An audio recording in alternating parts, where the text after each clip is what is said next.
Hello అందరికీ, అందరు ఎలా ఉన్నారు? నేను మీ తమిళాంధ్ర పొన్ను. ఈరోజు అయితే సండే వ్లాగ్ షూట్ చేస్తున్నాను. చర్చ్కి వెళ్ళాలి మనం. సో అందుకోసం నేను కూర్చొని కాఫీ తాగడానికి కూడా నాకు టైం లేదు. అందుకోసం అని చెప్పేసి తొందరగా కాఫీ తాగేసి తర్వాత నాకు ఇయర్ రింగ్స్ పెట్టుకోలేదు, గుర్తొచ్చింది. అందుకే తొందరగా పెట్టేసుకుంటున్నాను, టైం లేదు. సో అందుకోసం ఫాస్ట్గా ఇది ఎలా పడితే అలాగా వీడియో షూట్ చేసేసాను అన్నమాట. సో చర్చ్ అయిపోయిన తర్వాత ఇంటికి వచ్చి ఇంకా బ్రేక్ఫాస్ట్ చేసి తిన్నప్పటికీ ఒక 11 అయిపోతుంది. సో మళ్ళీ నేను లంచ్ ప్రిపరేషన్ స్టార్ట్ చేయాలి. సో ఇవన్నీ చేసినప్పటికీ టైం చాలా తీసుకుంటుంది. అందుకోసం అని చెప్పేసి నేను ఆన్ ద వేలో మేము టిఫిన్ చేసేసాము. సో టిఫిన్ అయిన తర్వాత మళ్ళీ కాఫీ తాగుదాం అనిపించింది. మార్నింగ్ నేను తాగినట్టే నాకు సాటిస్ఫాక్షన్ అవ్వలేదన్నమాట. అది నా కోసం నేను కలుపుకున్న కాఫీ కాదు. అంకుల్కి చర్చ్కి బయలుదేరే ముందు కాఫీ ప్రిపేర్ చేసి ఇస్తాను కదా, సో అందులో ఎక్కువ ప్రిపేర్ చేశాను. అందుకోసం అని చెప్పి కొంచెం ఉంటే అది నేను తాగేశాను. అది నాకు సాటిస్ఫాక్షన్ అనిపించలేదు. యూజువల్గా అయితే నేను టీ పర్సన్ కాదు, ఎప్పుడో తాగుతాను. ఈరోజు కాఫీ తాగాలనిపించింది. అందుకోసం అని చెప్పి టిఫిన్ అయిన తర్వాత కాఫీ ఒకటి తీసుకొని 1/2 షేర్ చేసుకున్నాము. సో కాఫీ కూడా ఇక్కడ ప్రశాంతంగా నేను కూర్చొని తాగుతున్నాను, మార్నింగ్లా కాకుండా. ఇంటికి వచ్చిన తర్వాత బెడ్ అది క్లీన్ చేసేసాను. మార్నింగ్ వెళ్ళినప్పటికీ చాలా క్లమ్సీగా ఉంది. ఇంకా ఆఫ్టర్నూన్ కాదు 11 అవుతుంది టైం, 11:30. సో అందుకోసం మజ్జిగ కూడా నేను తాగేశాను అన్నమాట.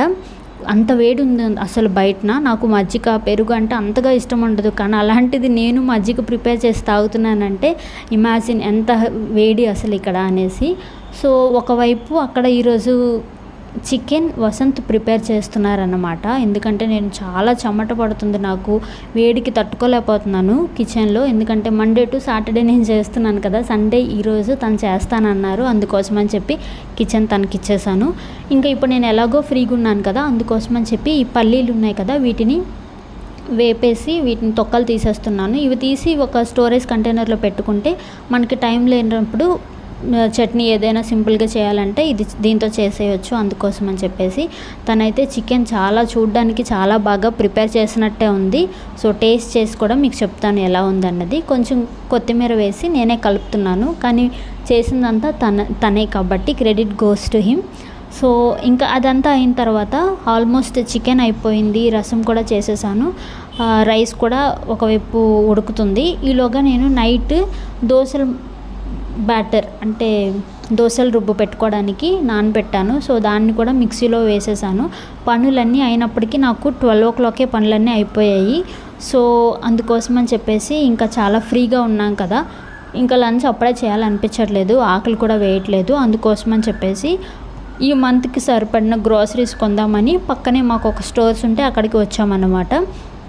ఇక్కడైతే మంత్లీకి మేము అన్నీ ఒకేసారి తీసుకుంటాము. మధ్యలో కొనే కన్నా అన్నీ ఒకసారి తీసుకుంటే మనకి కొంచెం తెలుస్తుందన్నమాట, ఏవి తీసుకోవాలి ఏవి తీసుకోవద్దు. కొంచెం మనీ కూడా సేవ్ అయినట్టు ఉంటుంది. ఒక్కొక్కటి వెళ్ళి కొంటే మనకి ఎంత అవుతుంది మంత్కి అన్నది మనకు తెలియదు. ఇది ముందు నుంచి మాకు ఇది యూజువల్ థింగ్ అన్నమాట. మంత్లీకి సరిపడినవి మంత్కి బిగినింగ్లోనే తీసేసుకుంటాము. అందుకోసం అని చెప్పి ఇక్కడ ఒక్కొక్కటి నేను తీసుకుంటున్నాను. ఇక్కడ ఈ పప్పులు ఉప్పులు ఏవైతే ఉంటాయో వాటిని నేను లూజ్గానే తీసుకుంటాను. ఎందుకంటే ఒక మంత్కే కదా, మనం ప్యాకింగ్లో పెట్టి తీసుకునేదానికన్నా ఇలా లూజ్గా అయితే కొంచెం తక్కువ కాస్ట్ ఉంటుంది, క్వాలిటీ కూడా ఏం పర్వాలేదు, బాగుంటుంది. సో అందుకోసం నేను ఇలా లూజ్గానే తీసుకుంటాను.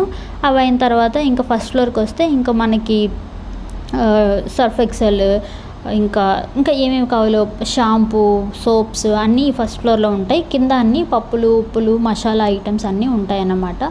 సో అందుకోసం అని చెప్పేసి పై ఫ్లోర్కి వచ్చి ఇక్కడ కూడా ఏమేమి కావాలో అన్నీ నేను ఒక్కొక్కటిగా తీసేసుకుంటున్నాను. నాకు వాషింగ్లో కంఫర్ట్ అనేది చాలా ఇంపార్టెంట్. ఈ కంఫర్ట్ వేస్తేనే నాకు వాష్ చేసినట్టు అనిపిస్తుంది. ఇది ఇప్పుడే కాదు, నాకు ముందు నుంచి అలాగే అలవాటు. సో అందుకోసం అని చెప్పేసి అది కూడా పిక్ చేసేసుకున్నాను. ఇంకా ఇటువైపు చూస్తున్నాను ఏమేమి కావాలి అని చెప్పేసి. అలా చూస్తూ ఉంటే ఇక్కడ ఒక స్పెషాలిటీ ఏంటంటే ఎవ్రీ మంత్ ఒక డిఫరెంట్ ప్లాస్టిక్ ఐటమ్స్ యాడ్ అవుతాయి అన్నమాట ఈ స్టోర్స్లో. అందుకోసం అని చెప్పి ఇది కొత్తగా ఉంది. లాస్ట్ టైం వచ్చినప్పుడు నేను ఇది చూడలేదు. సో అప్పుడు లేదు, ఇదే వచ్చింది, ఈ మంత్లోనే వచ్చింది ఇది. సో అందుకోసం ఇది చూస్తున్నాను, తీసుకుందాం అనుకున్నాను. కానీ యాజ్ మచ్ యాజ్ పాసిబుల్ నేను ప్లాస్టిక్ అవాయిడ్ చేద్దాం అనుకుంటున్నాను, కానీ ఇవే చూడడానికి చక్కగా బాగుంటాయి కదా, అందుకోసం అని చెప్పి తీసుకుందాం అనుకున్నాను కానీ తీసుకోలేదు. అయిన తర్వాత లంచ్ అయిపోయింది, ఇంకా కొంచెంసేపు పడుకొని ఈవినింగ్ కొంచెం పని ఉందన్నమాట. సో అందుకోసం అని చెప్పి బయటికి బయలుదేరాము. ఇంకా ఈవినింగ్ ఇలా బయటికి వస్తే నాకు ఎంత బాగుంటుందో, నాకు నచ్చుతుంది ఈవినింగ్ టైం ఇలా. కొన్ని రోడ్స్ అయితే చాలా బాగుంటుంది ఈరోజు, అందులో సండే కాబట్టి ట్రాఫిక్ ఎక్కువ లేదు. సో వెళ్ళిన పని కూడా అయిపోయింది. ఆన్ ద వేలో వడ, ఇది రాగి పిండితో చేసిన వడ అన్నమాట. వేడిగా ఉంటే బాగుండేదేమో, కానీ చల్లగా అయిపోయింది కదా, అంతగా ఏమీ అనిపించలేదు. సో దోశల రుబ్బ ఏదైతే నేను రుబ్బ పెట్టుకున్నానో అది కూడా ఫర్మెంటేషన్ బాగా అయిపోయింది. సో దాన్ని ఒక వెజిల్లో తీసి ట్రాన్స్ఫర్ చేసేసుకుంటున్నాను. నైట్కి ఆల్రెడీ చికెన్ ఉంది కాబట్టి ఇడ్లీ ఇందులో కొంచెం బ్యాటర్ తీసుకొని ఇడ్లీ ప్రిపేర్ చేసేస్తే ఇంకా నైట్ డిన్నర్ కూడా రెడీ అయిపోతుంది. సో ఇక్కడతో ఈ వీడియో ఎండ్ చేస్తున్నాను. మీకు నచ్చినట్లయితే సబ్స్క్రైబ్ చేసుకోవడం మర్చిపోకండి, లైక్ చేయడం కూడా మర్చిపోకండి. నా ప్రీవియస్ వీడియోస్ కూడా చూడండి. బాయ్.